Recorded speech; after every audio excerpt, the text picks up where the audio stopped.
cada vez mais torna-se desafiadora a tarefa de buscar pontos de equilíbrio entre o estímulo a investimentos, a exploração mineral, setor de grande relevância, como já foi apontado, tanto no cenário econômico nacional como mundial, e sua devida regulamentação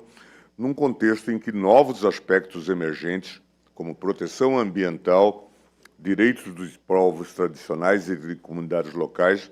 passam a ser objeto de tutela jurídica. Diante desse cenário, a própria segurança jurídica no direito minerário tem sofrido uma transformação. Lembrando o clássico Karl Arens, a consecução da paz jurídica, elemento nuclear do Estado de Direito Material, relaciona-se com a ética jurídica, além de integrar, juntamente com a confiança, o princípio da segurança. A prática demonstra há muito que essa segurança deve ser temperada em face de circunstâncias supervenientes, de desequilíbrios causados por fatores extrínsecos à relação jurídica, mas que nela repercutem, enfim, um sem número de eventos que demandam rediscussão das condições previamente constatadas. Ao mesmo tempo em que o setor privado busca nos Estados um conjunto de regras em que haja o máximo possível de segurança e previsibilidade, de forma que uma empresa de mineração possa realizar suas atividades em um ambiente estável e de forma autônoma, a intervenção governamental teve de ir se alterando ao longo do tempo. Inicialmente, um Estado que desejasse estimular o setor mineral buscaria manter as condições em que direitos minerários foram outorgados ao longo de sua vigência. Assim, seu papel passou de um cenário altamente interventor e punitivo para um papel de fomento e estímulo ao investimento privado no setor. As várias autorizações e aprovações anteriormente exigidas deram lugar a processos de consulta e análise em que critérios objetivos são aplicados. Ao adotarem essa sistemática, os países buscavam assegurar o investimento de longo prazo em seu território, assim como novas tecnologias, empregos, aumento de receita, melhorias de infraestrutura e desenvolvimento de regiões em que projetos minerais são conduzidos. Ou seja, a exploração mineral deixou de ser um mero aproveitamento de um bem público para adquirir outras dimensões, representando um catalisador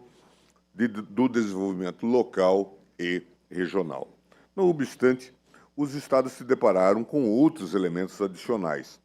Da mesma forma que a segurança jurídica aplicável ao aproveitamento mineral evoluiu, também questões relacionadas à preservação ambiental, direitos de povos tradicionais e comunidades locais adquiriram uma nova dimensão, representando interesses legítimos merecedores da tutela jurídico-administrativa.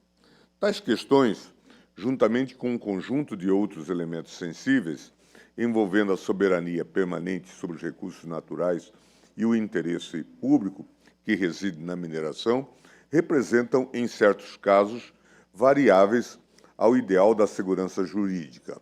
almejado tanto pelo Estado como pelo setor privado.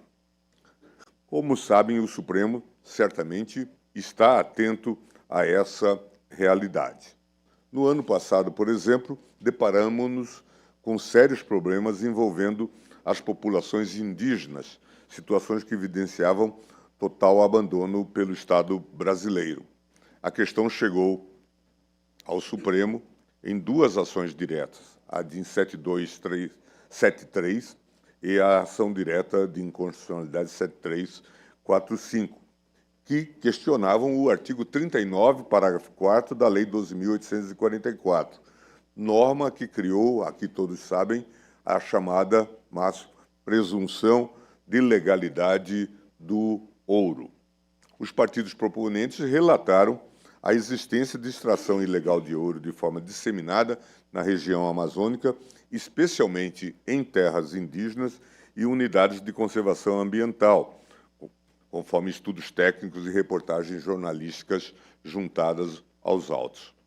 Bem, não é difícil imaginar que a disseminação da extração ilegal do ouro aumenta o desmatamento e afeta a saúde da população ribeirinha da Amazônia e de povos indígenas da região. Por outro lado, a atividade de mineração é extremamente importante para a economia mundial e nacional, de forma que o faturamento do setor mineral no Brasil foi de 129,5 bilhões somente no primeiro semestre de 2024. Da mesma forma, a cadeia produtiva da extração à comercialização, respeitando as balizas legais e investindo em novas tecnologias, contribui de forma significativa para o desenvolvimento e geração de empregos, de forma que o setor mineral gerou mais de 218 mil empregos diretos no setor, além dos 3,6 bilhões de arrecadação em compensação financeira de exploração mineral, CIFEM, no mesmo período. No caso, o dispositivo legal impugnado, ao criar a chamada presunção de legalidade do ouro adquirido e a presunção de boa-fé da pessoa jurídica adquirente, embora buscasse regulamentar procedimentos operacionais de transporte e compra para atribuir segurança jurídica aos agentes da cadeia produtiva e melhores condições de controle aos órgãos de fiscalização, infelizmente, acabou por facilitar práticas ilegais, gerando praticamente, como foi apontado, um mercado paralelo. Sabemos que a atividade de mineração pode impactar o meio ambiente e a sociedade. Justamente por ser potencialmente danosa, a extração de recursos minerais deve ser precedida de autorização, permissão ou licença do poder público, que orientará a atividade de mineração e a necessidade de recuperação da área afetada. Cabe ao poder público, inclusive, vistoriar a área licenciada para verificar se foram tomadas as medidas necessárias para minimizar o impacto ambiental. Nesse cenário, verificamos que a norma impugnada permitia que o ouro extraído de forma ilegal acabasse sendo escoado com aparência de licitude, embora deixando um rastro de poluição e violência para trás. A primeira providência foi tentar entender melhor o quadro fático e jurídico, solicitando informações aos órgãos governamentais envolvidos na cadeia. As manifestações do Banco Central, da Agência Nacional de Mineração, da Comissão de Valores Imobiliários, da Presidência da República e do Congresso Nacional evidenciaram a necessidade de concessão de medida cautelar para suspender a norma impugnada e solicitar a adoção de medidas para maior controle da atividade de comercialização do ouro, com incremento das atividades fiscalizatórias do Estado, de modo a proteger as populações indígenas e os povos ribeirinhos. O princípio da proibição à proteção insuficiente em matéria ambiental claramente vincula os poderes constituídos. Esse dever de proteção retira certa dose de discricionariedade dos poderes públicos que passam a estar obrigados a agir. A simplificação do processo de compra de ouro, promovida pela alteração legislativa de 2013, embora coberta de boas intenções, causou a diminuição da fiscalização das operações de compra e venda de ouro, ao estabelecer uma fragilidade no princípio da cadeia de controle e rastreabilidade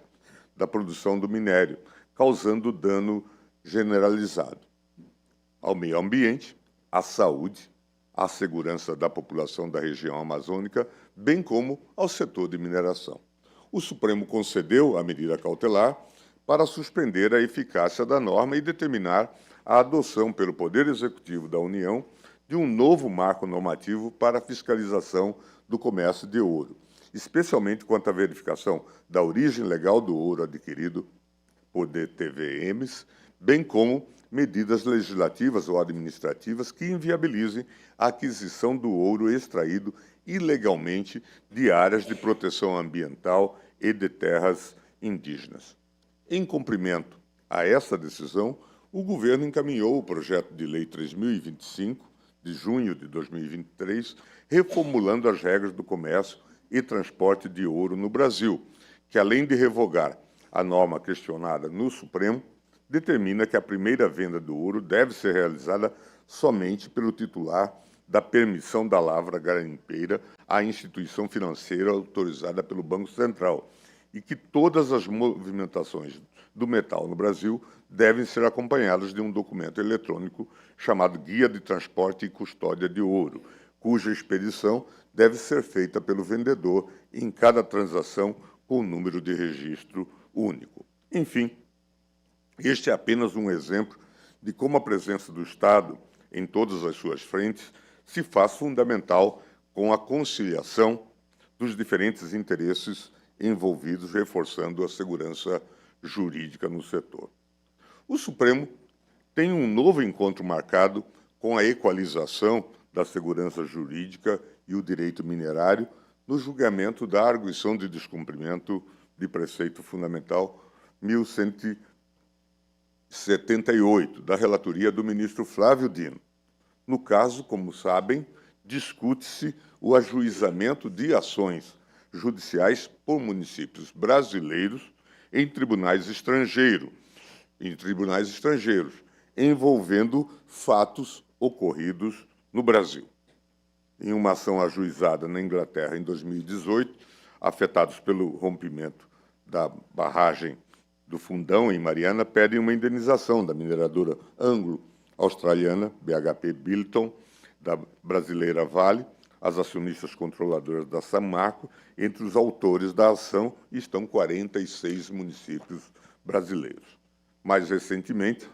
uma nova ação, no mesmo sentido, foi proposta por 7 municípios brasileiros nos Países Baixos. Nesse caso, as réis são as subsidiárias holandesas São Marco, Iron Ore, Europe BV e Vale Holding. No caso do rompimento da barragem da Vale, em Brumadinho, há uma ação tramitando na Corte de Munique, na Alemanha, ajuizada pelos municípios mineiros de Brumadinho e Maro Campos, contra a certificadora alemã TÜV Süd, que era encarregada de atestar a estabilidade da barragem do Córrego do Feijão. Já nos Estados Unidos, há uma ação indenizatória contra as instituições financeiras americanas que subsidiaram a construção de cerca de 20 barragens distribuídas por Minas. Entre os autores estão 7 municípios mineiros. Em suma, alega-se que as ações municipais realizadas fora do país, muitas vezes em idiomas e sistemas jurídicos diferentes, insuscetíveis de fiscalização pelo Poder Judiciário Nacional, comprometeriam não somente a transparência e o acesso à informação, mas gerariam um cenário de insegurança jurídica. Isso se daria pela existência de múltiplas ações em trâmite perante ordenamentos jurídicos diversos, mas cujo escopo é sobreposto ou mesmo potencialmente conflitante com lides em curso sob a jurisdição nacional.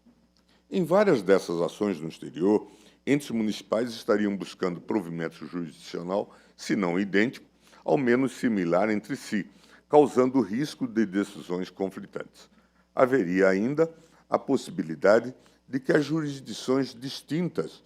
confiram soluções também distintas, ainda que distantes dos mesmos fatos e pretensões jurídicas. Por outro lado, os municípios afirmam que sua escolha administrativa de mover uma ação no exterior seria fundamentada no entendimento de que buscar indenização em jurisdição estrangeira, além de eventuais demandas no Judiciário Nacional, seria uma prerrogativa de sua autonomia e autogoverno, que se insere no exercício de suas competências administrativas previstas na Constituição, não havendo qualquer violação da soberania nacional.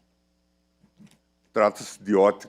na ótica dos requeridos, de extensão necessária do princípio do acesso à justiça e da busca pela sua reparação integral. Certamente esse embate ainda provocará muitas discussões até que se chegue a uma solução adequada. No entanto, o que gostaria de aqui ressaltar é justamente a necessidade desse diálogo entre poderes e a sociedade, que deve estar sempre voltado a uma atuação coordenada, Somente assim, nosso ordenamento poderá atingir uma estabilidade de condições de direitos minerários equalizada com os demais direitos a serem tutelados pelo Estado. Sabemos que, como postulado do próprio Estado de Direito, a segurança jurídica relaciona-se intrinsecamente com a estabilidade institucional nacional, uma vez que deve ser pressuposto de atuação de todos os seus agentes públicos. No entanto, no contexto global atual, a segurança jurídica e a estabilidade institucional tornam-se também um dos pilares do desenvolvimento nacional. A cooperação entre todos os setores, Estado, sociedade, judiciário, deve ser o caminho para a consolidação de uma jurisdição coerente e consistente, em homenagem à previsibilidade e confiança, mesmo nos casos em que haja interesses conflitantes a serem ponderados. No ponto, não tenho dúvida de que os debates e as soluções aqui propostas haverão de frutificar, de forma a atuarmos em conjunto pela concretização desse princípio. Muito obrigado, desejo um bom seminário a todos.